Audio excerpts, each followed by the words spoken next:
Welcome. My name is Dr. Steve Spaulding. I'm on the board of directors of the Scarborough Historical Society. And I gave a talk last year, and one of my colleagues, Linda McLoon, suggested another talk about using a monograph that she wrote some years ago about how we got a high school in Scarborough. And I decided that'd be a great thing to talk about since she had done most of the work. I just decided to do a little bit more of the history on it to build up how we got to that point, and hopefully it will be interesting for you. I'm not a native, as you can tell by my accent, but I'm fascinated to learn about Scarborough and be on the Historical Society at my new adopted home. So this talk is about how a high school came to Scarborough. And as you can see there, like I mentioned, based on the original research of Linda Snow McLoon. So let's get going. Today, getting a kindergarten through 12th grade education is assumed as normal, but how did we get to that point? In modern day America, it's assumed that a child grows up, or that he will, they grow up, he or she will go through some variation of kindergarten, primary school, middle school or junior high, and high school. Then the person has a lot of options. But it was not always this way. Looking at the course of human history, public education is a very new phenomenon, but most of us don't realize that. We look at our founding fathers and see a group of mostly highly educated men composing the amazing founding documents of our country, without realizing that unless you were fairly wealthy, such education past the primary school level was unavailable to most people at that time. In this presentation, we'll look at how public education developed in Maine in general and in Scarborough in particular, and what happened to make public secondary education available to the people of our town, leading to a permanent high school in Scarborough. It took the Maine legislature to pass laws. It took the support of the local population, took the support of local officials, and the diligence of the people of Scarborough to establish public education at the high school level in Scarborough. Although for this talk I have done some research into academic documents, the Maine State Constitution, and copies of the various laws that led to free public secondary education, the bulk of the information relating to Scarborough comes from this great monograph that I mentioned, written by my colleague Linda McLoon, entitled, appropriately, A High School Comes to Scarborough. Her research came primarily through the use of the Scarborough Historical's ephemera collection, which were town documents of the 1800s and 1900s rescued from the dumpster when the new town campus was built. Also, there was further research into Scarborough town documents, and this was helped greatly by the use of the extensive private collection of photographs, newspaper articles, graduation programs, etc., from our Historical Society's president, Rodney Lawton. I thank Linda for the encouragement to put together this program, and Rodney for all the great picks, and both of them for their support. So let's get to it. As North America began to be settled, it was first with explorers, traders, and adventurers seeking wealth to be found in these new lands. There was not much thought of children or of education. However, the settlers of New England at Plymouth Colony and Massachusetts Bay Colony were Puritans. They were not seeking wealth, but the freedom to practice their religion without persecution. The Puritans put a premium on education to ensure that the child could read the Bible and read the laws of the colony. In most New England communities, the clergy were the most educated men, so primary education was usually the responsibility of the clergy. In 1642, the General Court of the Colony of Massachusetts Bay transferred the supervision of education of the children to the selectmen of each town, and ordered the selectmen to ensure that households were teaching their children to read and write. upon penalty of 20 shillings for neglecting it. Public schools were, as such, were first established by the school law of 1647, called the Old Deluder Law. This law had two stated purposes: to thwart the old deluder Satan's desire to keep men from knowledge of the Scripture, and to prevent learning from being buried in the graves of their forefathers. Concisely, it was to ensure the population could read the Bible and be educated. This effectively instituted public education by ordering every township of 50 households or more to appoint one person, and I quote, to teach all such children as shall resort to him to write and read, unquote. Their wages were to be paid by the parents or masters of the children or by the inhabitants in general. It also directed that when any town increased to 100 families, the authorities should set up what was called a grammar school to instruct the youth for the university. This law is remarkable because it provided the basis for the establishment of public schools of a higher grade than the so-called common schools or one-room schoolhouses. In other words, it provided for universal public education at a secondary level. Early grammar schools were not the same as what we call grammar schools today, but were more like high schools and academies, teaching Latin, Greek, the classics, and other subjects to prepare students for education at a university. This law actually compelled the establishment of what would be called a high school in every town of 100 families. The first of these in the country was the Boston Latin School, which had begun in 1635, but it was not a public institution. So you're asking, what's that got to do with Maine? Well, the Massachusetts Bay Colony in 1652 claimed the province of Maine under its charter, which stated that the colony had title to all the lands, and I quote, within the space of 3 English miles to the northward of the river Merrimack, and to the northward of any and every part thereof. So that's a lot of territory. I have to sorrowfully inject here that my family is at least a bit to blame for all the Massachusetts residents who brighten our days in the summer. My maternal 6th great-grandfather was Simon Willard, who was deputized by the then Governor John Endicott of the Massachusetts Bay Colony to run an exploration and surveying party to find the source of the Merrimack River, to help determine the colony's borders and establish the claim that I just mentioned. And he and his group did find that on August 1st, 1652. So they carved Governor Endicott's name into a big rock, and they carved their initials onto a rock at the river source, now known as the Endicott Rock. So eventually, Massachusetts could claim Maine as its north of the Merrimack River. One problem with that claim I see now in hindsight, it's located at a beach in Laconia, New Hampshire, and is a New Hampshire State Historic Site. But whatever. It is kind of hard to see. They do show here what's carved into the rock, but when you actually get there, it's worn away a lot. I know my grandfather's initials are there, and they're very hard to see. So anyhow, blame me for all the summer visitors.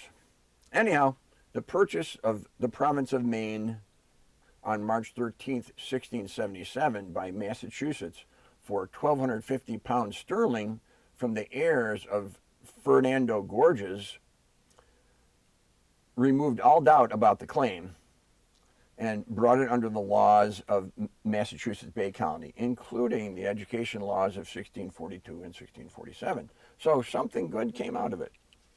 So now we're talking about education in Maine.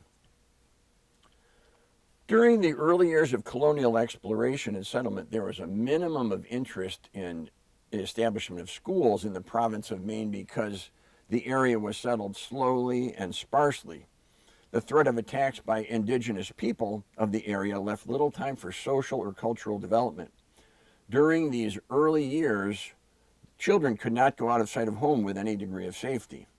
Now, some of the colonies here You can see up north there's a few that are basically French, but most are English colonies, and they kind of work from the south to the north, although not completely. Monhegan Island was settled quite early, 1823, etc.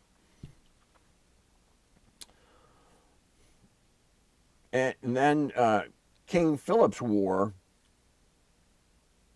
was 1675 to 1678, depending on who you read.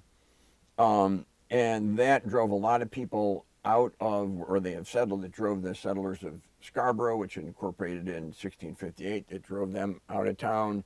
It drove the people in Boothbay to Monhegan Island. Other people moved way inland to get away from it and didn't come back for a number of years. In the early 1700s, there was not a schoolhouse in a single town in Maine. And whatever provision was made for the instruction of children must have been at somebody's dwelling, such as in this slide I show you here. Over time, one-room schoolhouses developed. The first schoolhouse in Maine was in the town of York. You can see it right here. It was completed in 1726 and has been preserved until today by the York Historical Society. In Wells, the first schoolhouse was built in 1731, and in 1734, two more were built. Now, the description of the first schoolhouse in Kennebunk is a far cry from today's school facilities. And I quote, "It was built of large round logs notched at the ends so as to let into each other as logging camps were built. The walls were about 6 feet high with a roof over the top." So there's a picture of the Kennebunk first schoolhouse. Just kidding. After the Revolution, the province of Maine became known as the District of Maine because we were still part of Massachusetts. And we still fell under the laws of the Commonwealth of Massachusetts. The same rules theoretically applied regarding the number of households, but so much of the area was thinly settled and at best had one-room schoolhouses, so it wasn't strictly following those laws and attendance was optional. In 1789, Maine, as part of Massachusetts, adopted the school district plan of local operation of schools. Each town could determine the number and limits of school districts. This act also required towns to support the schools to issue certificates on the literary and moral qualifications of teachers, to recognize women as teachers, and establish the rights of towns to run community schools by a committee. There were some weaknesses in that law which were corrected in the law in 1817, when all districts were made corporate entities with the power to sue and be sued, to take and hold any personal or real estate for the support of schools, and to raise money for the purpose of erecting and maintaining a schoolhouse. Now, this next slide is very interesting because this is a record of Scarborough's vote on December 6, 1819, approving the newly written Constitution of the state of Maine. We also have something in our files from about 3 months before, when they actually first got called, a warrant to call the voters to vote on whether Maine should become its own state, separate from Massachusetts, as part of the, I think it was the Missouri Compromise of 1820. Anyhow, I thought this was an interesting slide that you'd like to see that had something to do with this. When Maine became a state in 1820, 236 towns had elementary schools, like one-room schoolhouses, supported by public taxation. There were also 25 academies, which would correspond to the old meaning of a grammar school, within the boundaries of Maine, including our nearby Thornton Academy in Saco, which was founded in 1811. Maine's Constitution, crafted in 1819 and adopted in 1820, established the importance of public supported education. And again, little local interest here. Here is a printed copy of the Constitution, transcribed from the original, obviously. It's signed by our favorite sons, William King, who was the first governor, also a Scarborough native, and Benjamin Larrabee and Joseph Fogg, two names that are pretty well known here in Scarborough. Article 7 included the following: a general diffusion and the advantages of education being essential to the preservation of rights and liberties of the people. To promote this important object, the legislature are authorized, and it shall be their duty to require the several towns to make suitable provision at their own expense for support and maintenance of public schools. The Maine legislature moved quickly to make and improve education law. In 1821, the legislature required each town to, and I quote, annually raise and expand, meaning expend, a minimum sum for the maintenance and support of common schools, which were local schoolhouses, end quote. In addition, there was a group that advocated for better education called the Friends of Education, starting in the early 1840s. They made efforts to get the legislature to improve the public common schools, but were also advocating for public secondary education. Although there was the desire on the part of many for publicly funded secondary education, there was no public funding available until the 1873 Maine Free High School Law. This law authorized towns to establish free high schools that offered secondary education to all at no cost, with the state offering to cover one half of the town's expenses to a maximum of $500 per year.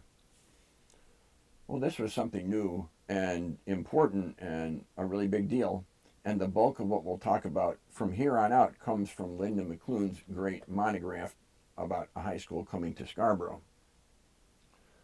Well, it was a pretty big deal for the people of Scarborough. They have a high school. It was determined that the high school would have 2 terms over the course of the year, split between Dunston and Oak Hill. The following year, there were 3 terms, with Beech Ridge added as a location.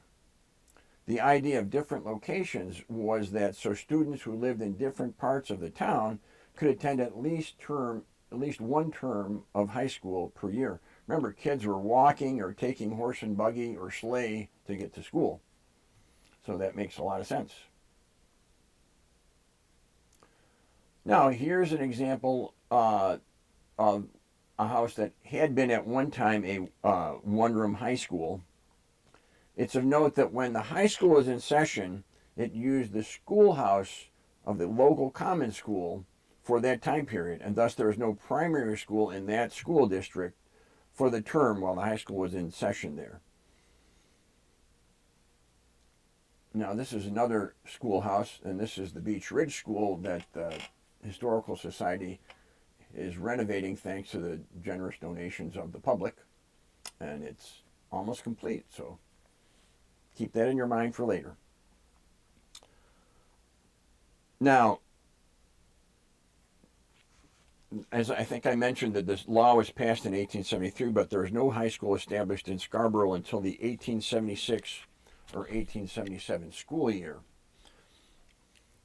Now, that was the first year. The first term was in the fall. It had Mr. Edmund Fogg as a teacher, and there were 33 scholars. The winter term was taught by Mr. W.G. Lord in Dunston, and there were 55 scholars. The term was interrupted for 2 weeks by illness, but was thought to be successful. Mr. Lord was very highly thought of, so he was brought back to teach the following year, the 1877 to 1878 school year. And over the 3 terms of that year in Beech Ridge, Dunston, and Oak Hill, he taught 125 students, filling 185 slots, as some of the students attended more than 1 term. So this was really catching on, and Mr. Lord was a pretty good teacher. Having this growing, successful high school was cause for pride and celebration in Scarborough. So on February 28, 1878, examinations were held at Oak Hill, and on March 1st, a prize declamation was offered in Dunston. This was a pretty big deal. You can see some of the flyers that were announcing these things. The next slide shows all the scholars that attended each term. Clearly can be seen that some of the students attended all 3 terms. The teacher, Mr. W.G. Lord, was commended for his untiring zeal and ability in teaching his students. He was brought back to teach in the 1878 to 1879 school year, again teaching at Beech Ridge, Dunston, and Oak Hill. This is a pay slip for $200 for him. It's of note that at this time also, not shown on this, but comments were made in the town report about seeking the locations for a school that accommodate more students. I believe this was one term 200, another term 200. He got $200 a term, but I couldn't find anything to definitely back that up. So it's interesting also to read the town report where there are comments made of an immediate benefit of the high school to the town, and that a number of the students did some teaching in the primary schools or assisted the teachers, presumably in their home district. Two of the students in the Beech Ridge term of 1878 collected works of their classmates and put together what they called the Scarborough High School Journal. Now, this was published semi-monthly at a fee of $2 annually. This is the cover of the Scarborough High School Journal. And here is a humorous contribution by one of their students. One of their classmates. Attendance at Scarborough Free High School was not free for out-of-town residents, although they were admitted, as this receipt made out by town treasurer Augustus F. Moulton to Charles Giles shows. Charles paid $4 for attending the Dunston term of high school in 1877. So things were going really well for high school in Scarborough when the state legislature rescinded the free high school law. In the 1880 town report notes that since the suspension of the Free High School Act, the town had not maintained a high school beginning in the fall of 1879. Arrangements were attempted for terms to be supported by private subscriptions, but they could not find a suitable building in which to have the school. It sounds like there were attempts through the 1880s to have a school, and at least at one point it sounds like Mr. Lord was brought back to teach, but there was no free public high school in Scarborough until 1890. So no high school for about a decade. I'm unable to tell you how funding for this free high school came about, but there was a law passed in the 1880s that provided up to $250 per year by the state to defray costs, so that had to help. Permanent high school classes resumed without interruption for good in 1890, with alternating terms between Dunston and Oak Hill, and eventually all the classes were held at the town hall in Oak Hill. Now, this is a little slip that illustrated how there were laws passed in the 1880s requiring students that were to attend high school to have a certain level of academic proficiency before being admitted to a high school. So this law was in effect when the high school reopened, and this certificate here shows where Martha W. Hill was certified as passing the examination for proficiency to be able to be admitted to the high school. 4 years later, Maddie Hill got her diploma. What do you want fixed? Here's a photograph of the student body of the 1890-91 Scarborough Free High School fall term. I believe this is outside of the classroom at Oak Hill. Here's a photograph of the student body of that same term in the fall term indoors.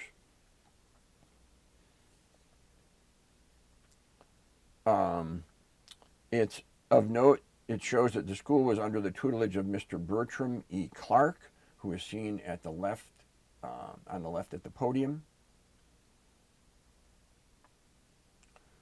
Here's a list of the textbooks used by the students that year. I think it shows a pretty impressive curriculum, really. I'll let you read it.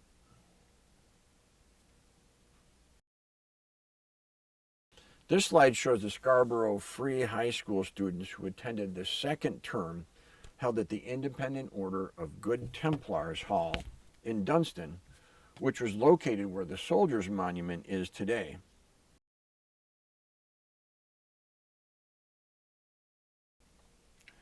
Now, today, that building in between when the soldiers, where the soldiers monument and the construction of the soldiers monument, the building was moved down what's now Route 1 to a position in front of what's now the Scarborough High School Museum.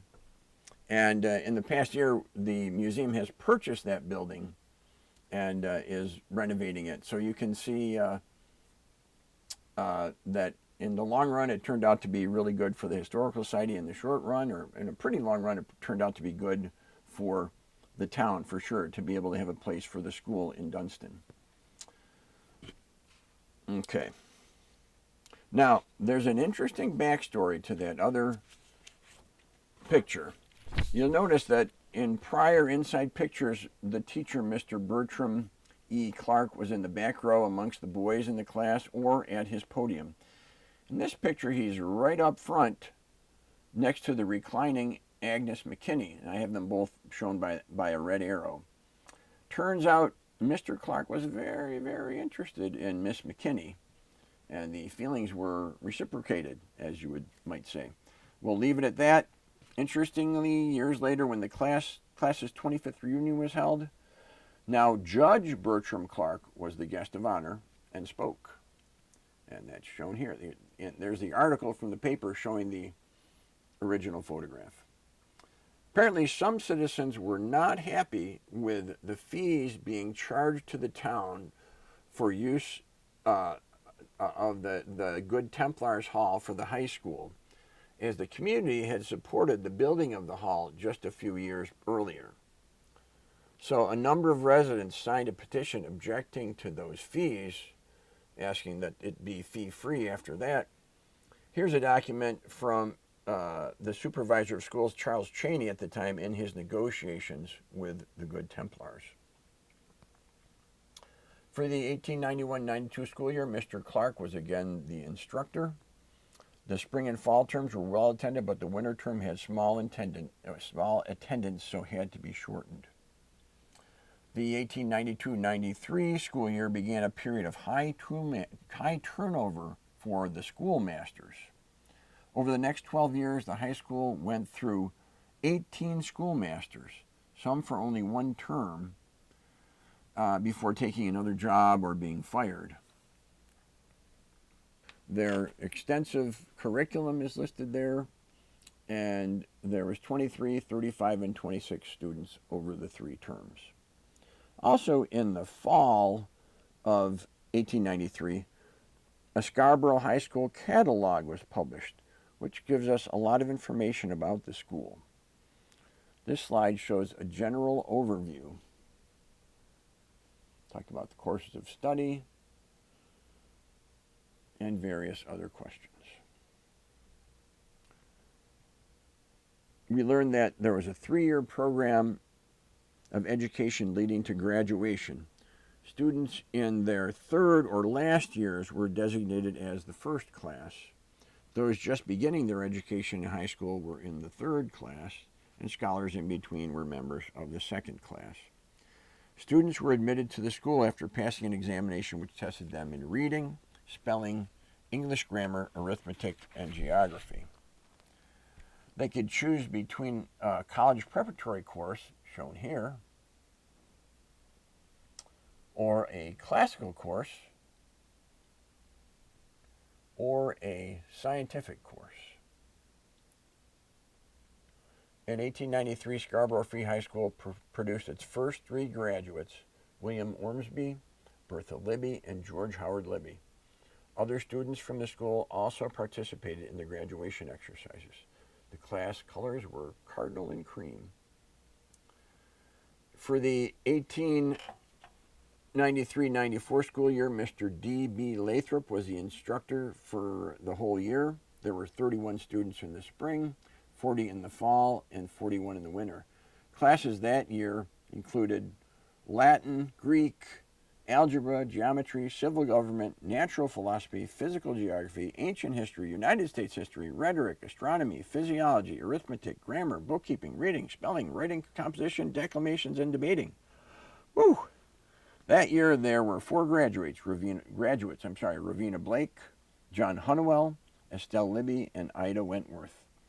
Again, other students participated in the graduation exercises. Recitations and declamations were very popular during that time, similar to what we saw in 1879. For the next year, 1894-95, Mr. George H. Stoddard was the instructor. In the 1895 town report, the new supervisor of schools, Jonathan A. Snow, made the following comments, and I show them up there. I'll let you read them.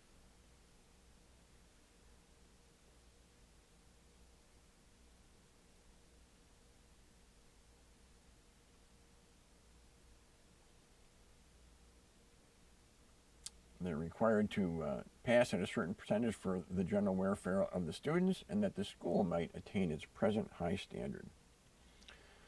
The work of the teacher and students of the school deserve the highest praise. Today, we have a high school in the town of Scarborough in which all wise and conscientious citizens may well be proud. Great statement. 1895 was a banner year for Scarborough Free High School as students produced 2 drama presentations,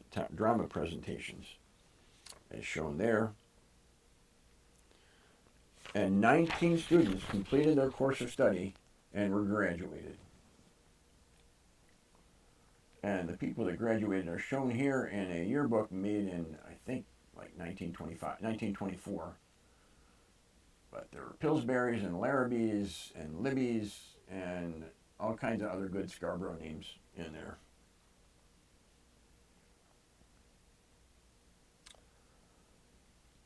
In 1895 to 96, Mr. Stoddard, who had been the teacher, he left to become the principal of Freeport High School after the spring term.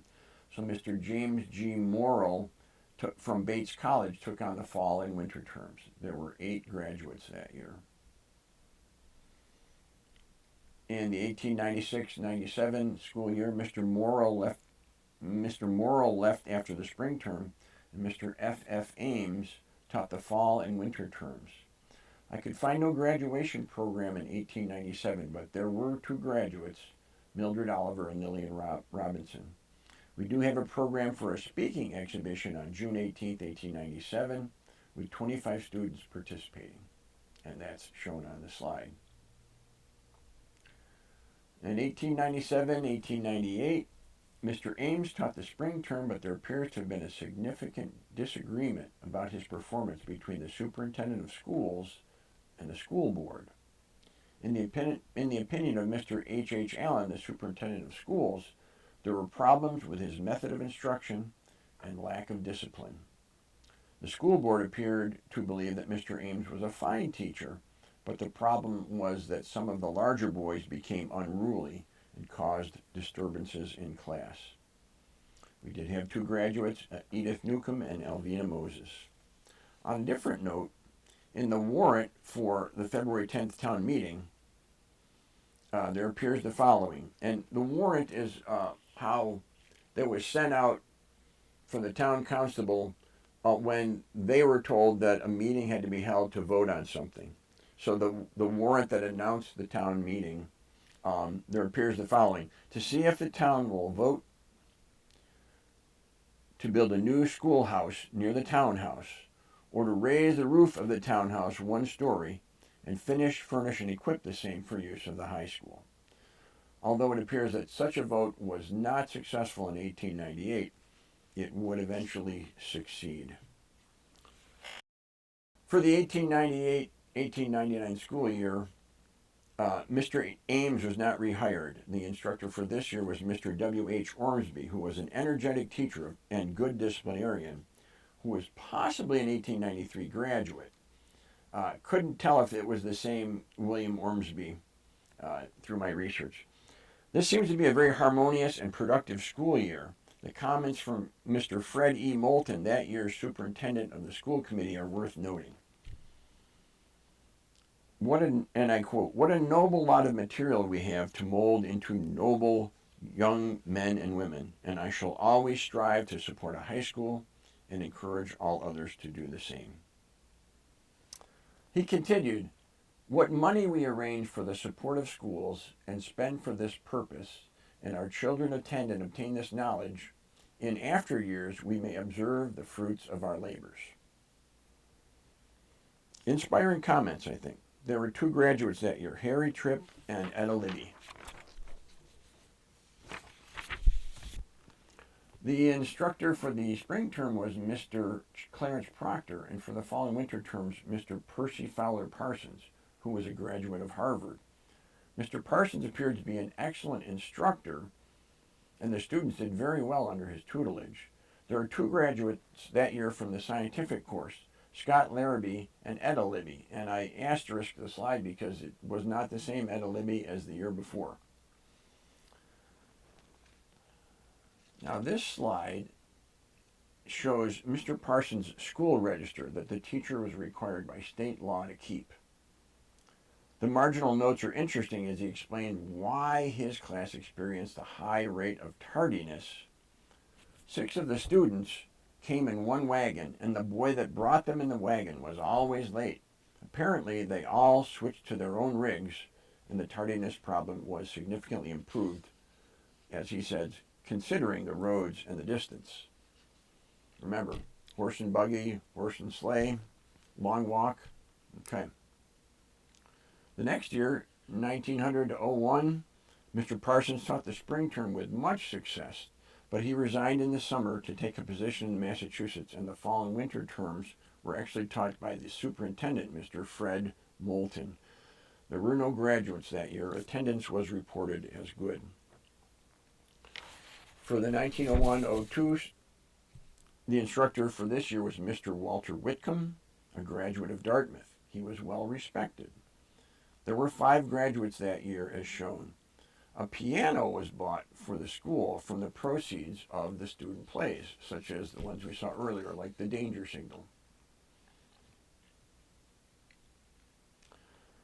The 1902 graduation program shows comments underneath it from the school superintendent, Lyda E. Libby.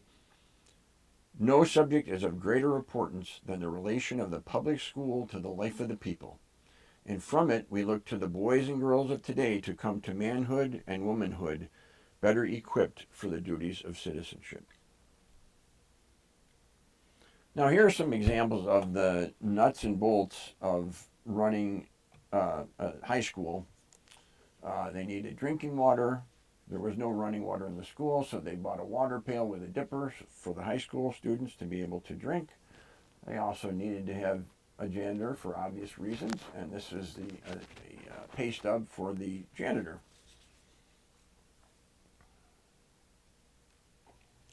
For the 1902-03 school year, there were actually 3 instructors. Spring term, there was Professor A.W. Jones, who left to become the principal of Oak Grove Seminary. The fall term was Mr. H.W. Hall of Colby College, and the winter term was under Mr. W.H. Thompson, a teacher of many years' experience who appeared to be respected by all. There were 2 graduates, Dolly Carter and Mildred Pillsbury, and their graduation program is shown.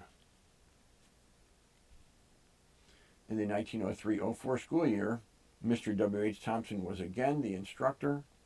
There was 1 1904 graduate, Dorothy Louise Miller. The 1904 graduation program is shown. The best quote from the 1903-04 town report is again from Lyda E. Libby, the superintendent of schools. The intelligence of our people of the future depends on the character of our schools of today. These are the foundations. Now, remember that town meeting of 1898 that proposed a new school for the high school? Well, such a proposal, school building, I should say, such a proposal was eventually passed by the town, and in 1904, work was started on a new school building. For the 1904-05 school year, Mr. Thompson was still at the helm, and and there were 2 graduates, Arthur Libby and Norman Thurston. Attendance was good. The class had classes in the town hall awaiting completion of the ongoing construction of a building that would be Scarborough's first dedicated high school building in Oak Hill. There was a town meeting in early 1905, and the residents were asked to vote on the following warrant to see what action the town will take in regard to finishing the new schoolhouse in Oak Hill and raise a sum of money for same. To those critical of the new school, Superintendent Libby spoke in its defense. We believe in economy and the administration of public affairs, but do not believe it would be good economy to erect a building that would not meet the requirements of the town. A schoolhouse is not built for a few years' service, but to meet the demands of higher education for the next half century, perhaps longer. We'll see how that worked out, but the measure did pass. And ta-da! The White School at Oak Hill was finally able to open its doors for the following winter terms of 1905. At long last, Scarborough had a high school with its own high school building. Interesting, the high school occupied the top floor, while elementary grades occupied the first floor. This is a clipping from a reunion of the first two Scarborough Free High School classes in 1915, reported on by the Portland paper. As mentioned before, Judge Bertram Clark spoke at the reunion. Okay, well, we had a high school and continued to have one, but the building did not last even 25 years as a high school. After serving as the town's first high school, the White School later became the Oak Hill Primary School. In recent years, it's been a commercial building. A while back, it was the Arlberg Ski and Surf Shop. Currently, it houses the Cumberland Title Services, Mac Air Pro, and Mitsubishi Electric. So less than 25 years after its dedication, it was determined that the White School was too small for the growing number of high school and elementary students. So the town had to consider going forward with a new, larger high school for the community. A model was built. There's the model. You can see it in the Historical Society Museum. Now, there was certainly some initial opposition to the project. As you can see here, such extravagance. But the vote was approved, and in 1926, construction was begun on a brick high school building, which was to be named Scarborough High School. Here's some construction from the summer of 1926. The school was dedicated on February 25th, 1927. Here's the program for the dedication of the school. Here was the school in the snow. And there was the school, actually, even now.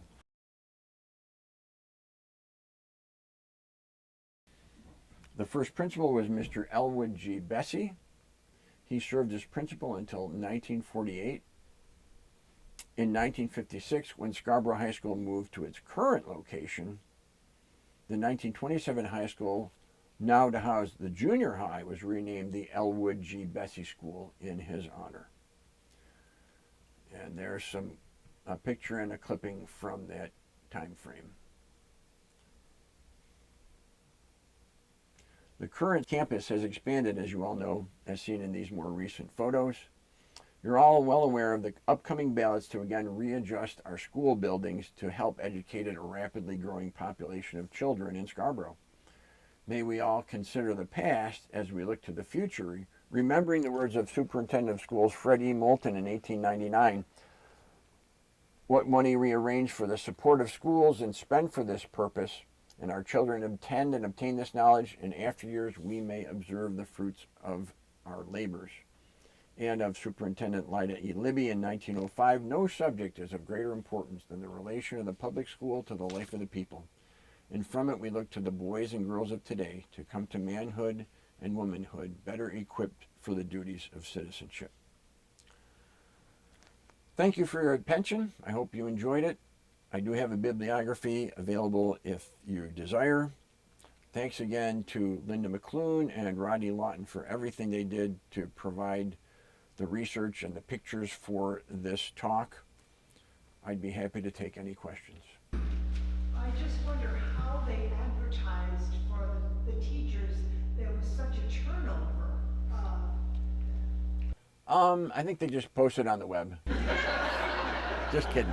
I assume that they sought out institutions of higher learning like Colby College, maybe the Ivy League schools like Harvard, Dartmouth, advertised in some of the city papers, Boston papers. That's I really don't know, and I'm not party to that knowledge. That's just my assumptions. Do you have any knowledge of how many of these kids went on to college? No, I don't really know how many students went off to college. Obviously, some of them came back as attorneys. Some of them went on to be architects. There was that one page from the 1924 journals that listed what they were doing, and some of those were things that you kind of had to go to college to be able to do, but I don't have any numbers on that. Don't have that information. And then every year there was only 2 or 3 graduates. Were the graduation exams so difficult? I think the issue was that, again, keeping in mind the modes of transportation available back then, somebody might go to a term a year, like if they lived in Dunston, they'll go to the Dunston term. Or if they're in Beech Ridge, they'll go there or go to Oak Hill. But some, but not all the students could attend all 2 or 3 terms that were held. And also, kids at that time had a lot of other demands made on the help at the farm, to help, do this, that, or the other thing, to earn money for the family. So I don't think it's that the questions were hard, but there was they had to be at a certain level so that they could then go on and take secondary education with the courses. You saw the courses that were taught. There were some big time courses being taught there that sound ominous even to a modern day student. So I think it was not so much that the exams were so hard, but that they were thorough. And if you'd only had 1 or 2 terms, then you might not be able to pass the exams until you had more. Some people, it took them,